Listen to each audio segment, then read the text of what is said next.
ازيكم يا جريد فور، عاملين ايه؟ معاكم مس اميره محمد. في الفيديو ده بقى هنحل مع بعض هوم ورك شيت ان ويك 6.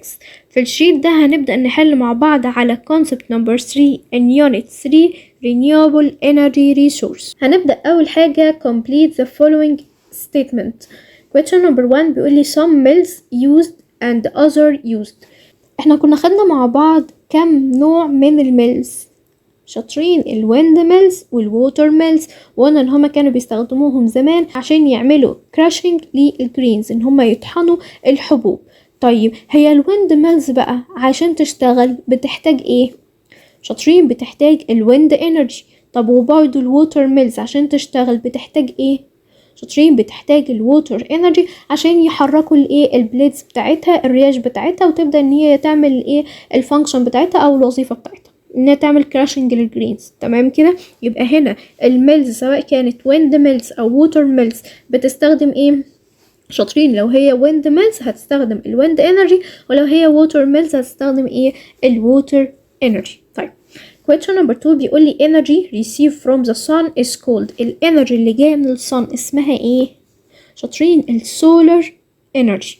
تمام كده؟ طيب question number 3 بيقول لي solar panel are used to. السولار بانل اللي هي قدامكم دي بنستخدمها في ايه؟ كنا اتفقنا مع بعض ان السولار بانل بتعمل ابزورب للسولار انرجي اللي جايه من الصن، وبعد كده بتحولها لالكتريكال انرجي اللي بعد كده بتعمل لي جنريت الكتريستي، وبقدر ان انا استخدمها في ايه؟ في بيوتنا عادي. يعني كده السولار بانل بتعمل لي ايه؟ تعمل جنريت الكتريستي. تمام كده؟ طيب question number 4 بيقول لي the water can be heated by passing through colored tube. بيقول لي الووتر بيحصل لها هيت، بتسخن لما بتمشي خلال تيوب انابيب. الانابيب دي بيبقى لونها ايه؟ شاطرين، بلاك. كنا اتفقنا مع بعض وشرحناها في السولار ووتر هيتر. كنا قلنا ان السولار ووتر هيتر ده عبارة عن بلاك تيوبس، انابيب كده رفيعة لونها اسود، وقلنا ان هي لونها بلاك ليه؟ عشان تعمل ابزورب للسان لايت، تمتص كل السان لايت، وتبدا ان هي تعمل هيت للووتر اللي جوه الايه التيوبس دي. تمام كده؟ طيب question number 5 بيقول لي sun is energy resource. الصن تعتبر من انهي نوع من الانرجي ريسورس؟ شاطرين، الرينيوبل انرجي ريسورس، عشان هي متجددة وكمان مش بتعمل بليوت للايه للانفايرومنت، مش بتلوث البيئة اللي حوالينا. تمام كده؟ طيب بعد كده بيقول لي put true sign in front of correct statement and false sign in front of incorrect statement and correct، وكمان نصحح. طيب question number 1 بيقول لي wind is non-renewable resource of energy. هي الويند تعتبر non-renewable؟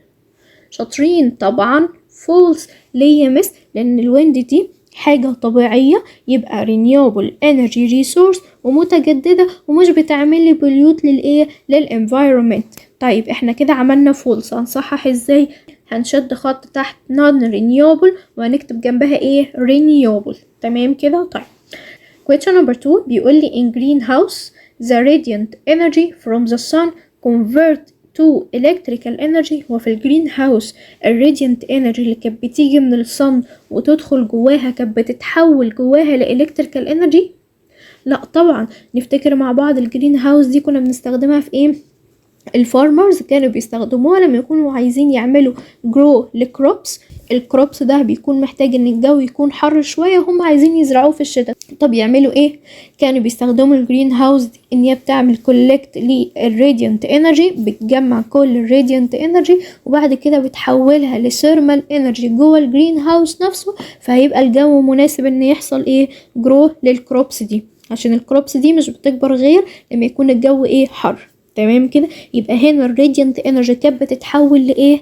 شاطرين، للثيرمال انرجي. يبقى لما يقول لي هنا ان الراديانت انرجي تتحول لالكتريكال انرجي يبقى فولس. طب هنصحح ازاي؟ هنحط خط تحت الكتريكال انرجي ونكتب تحتيها ايه؟ ثيرمال انرجي. طيب question number 3 بيقول لي the output of solar panel is electric energy. هو الاوتبوت اللي كان بيخرج من السولار بانل هو الالكتريكال انرجي. طب نفتكر هو كانت بتشتغل ازاي؟ اول حاجه كانت بتعمل ابزورب للسولار انرجي اللي جاي من الصن، يبقى الانبوت بتاعها السولار انرجي. كانت بتديني ايه بعد كده؟ شاطرين، كانت بتديني electrical energy، يعني السولار energy كان بيحصل له converted into electrical energy. يبقى الاوتبوت معانا ايه؟ شاطرين. الالكتريكال انرجي يبقى هنا true. تمام كده. طيب question number 4 بيقول لي the concave mirror اللي هي المراية المقعرة اللي هي برضو لها اسم تاني اللي هو converging mirror يعني المجمعة اللي هي المراية اللي بتجمع يعني. طيب is used in collecting and focus sunlight بنستخدمها ان احنا نعمل collect وفوكس للsunlight. ايوه طبعا ده هي من اسمها ان هي بتجمع يبقى بتعمل ايه collect وفوكس للsunlight يبقى هنا true. وكنا بنستخدمها في ايه؟ نفتكر كده مع بعض. شاطرين. كنا بنستخدمها ان احنا نعمل كوكينج للفود عشان بنجمع كل السانلايت في مكان واحد ونبدأ ان احنا نحط الميتال بوت الحلة المعدن في المكان ده والميتال بوت يحصل لها هيت بتسخن وتعمل كوك للفود اللي جواه. تمام كده. طيب question number 5 بيقول لي kinetic energy can be used in electric generation. هي الكاينيتيك انرجي بقدر ان انا استخدمها ان انا اعمل electric generation يعني اولد كهرباء. حد يقول لي مس ايه اللي جاب الكاينيتيك للالكتريكال انرجي؟ طب نفتكر كده مع بعض كنا بنستخدم ايه؟ شاطرين. الويند توربينز والووتر توربينز.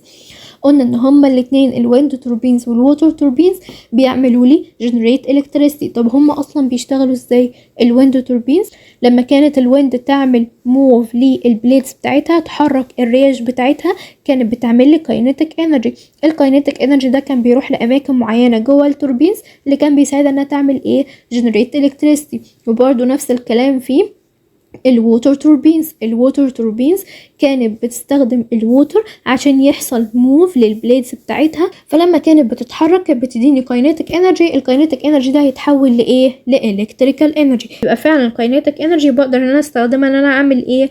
الكتريك جنريشن يبقى هنا ترو. تمام كده. كده احنا نكون خلصنا مع بعض homework sheet in week 6.